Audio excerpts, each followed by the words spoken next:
നമ്മൾ ഉണ്ടാക്കുന്നത് ഒരു അടിപൊളി ചിക്കൻ സൂപ്പാണ്. അതിനു വേണ്ടിയിട്ട് ചിക്കനിലേക്ക് 2 വെളുത്തുള്ളി, ഒരു കുഞ്ഞു പീസ് ഇഞ്ചിയും ഒരു കുഞ്ഞു പീസ് ഉള്ളിയും കൂടിയാണ് ഞാൻ ആഡ് ചെയ്യുന്നത്. നിങ്ങൾക്ക് വേണമെങ്കിൽ ഈ സമയത്ത് ക്യാരറ്റും കൂടി ചേർത്ത് കൊടുക്കാം.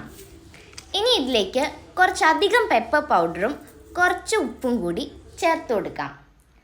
ഇതിലേക്ക് ചിക്കൻ വേവാൻ ആവശ്യത്തിനുള്ള വെള്ളം കൂടി ഒഴിച്ചു കൊടുക്കാം.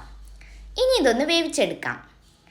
ഒരു പാനിലേക്ക് സൺഫ്ലവർ ഓയിലോ ബട്ടറോ ചേർത്തിട്ട് കുറച്ച് വെളുത്തുള്ളി ഒന്ന് സോട്ട് ചെയ്തെടുക്കാം. ഇനി ഇതിലേക്ക് നമുക്ക് വേണ്ട വെജിറ്റബിൾസ് ആഡ് ചെയ്ത് കൊടുക്കാം. ബീൻസ്, ക്യാരറ്റ്, ക്യാപ്സിക്കം, ക്യാബേജ് അങ്ങനെ എന്ത് വേണമെങ്കിലും നിങ്ങൾക്ക് ആഡ് ചെയ്ത് കൊടുക്കാം. ഞാനിവിടെ ബീൻസും ക്യാരറ്റുമാണ് ആഡ് ചെയ്ത് കൊടുക്കുന്നത്.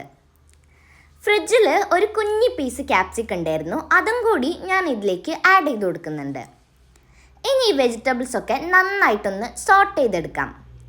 ഈ വെജിറ്റബിൾസ് ഒന്ന് ഹാഫ് കുക്കാവുമ്പോൾ നമുക്കിതിലേക്ക് നേരത്തെ വേവിച്ച ചിക്കൻ കുഞ്ഞു കുഞ്ഞു പീസാക്കി കട്ട് ചെയ്തത് ചേർത്ത് കൊടുക്കാം. ഇനി ചിക്കൻ വേവിച്ച വെള്ളം കൂടി ഇതിലേക്ക് നമുക്ക് ചേർത്ത് കൊടുക്കാം. എൻ്റെ ചിക്കൻ വേവിച്ച വെള്ളം ഒന്ന് വറ്റിപ്പോയിട്ടുണ്ടായിരുന്നു, അതുകൊണ്ട് ഞാൻ കുറച്ച് സാദാ വെള്ളം കൂടി ചേർത്ത് കൊടുക്കുന്നുണ്ട്. ഇനി ഇതിലേക്ക് നമുക്ക് ഫ്ലേവറിന് വേണ്ടിയിട്ട് ഒരു ഹാഫ് മാഗി ക്യൂബും കൂടി ആഡ് ചെയ്ത് കൊടുക്കാം. നിങ്ങൾക്ക് ഇഷ്ടമുണ്ടെങ്കിൽ ഒരു എഗ്ഗ് വേണ്ട, ഒരു ഹാഫ് എഗ്ഗ് ബീറ്റ് ചെയ്തിട്ട് ഇതിലേക്കൊന്ന് ആഡ് ചെയ്ത് കൊടുക്കാം. ഇനി ഈ സൂപ്പ് ഒന്ന് തിക്കാവാൻ വേണ്ടി കുറച്ച് കോൺഫ്ലവർ വെള്ളത്തിൽ കലക്കി ആഡ് ചെയ്ത് കൊടുക്കാം. കുറച്ച് പെപ്പർ പൗഡറും കൂടി ആഡ് ചെയ്താൽ അടിപൊളി ചിക്കൻ സൂപ്പ് റെഡിയാവും.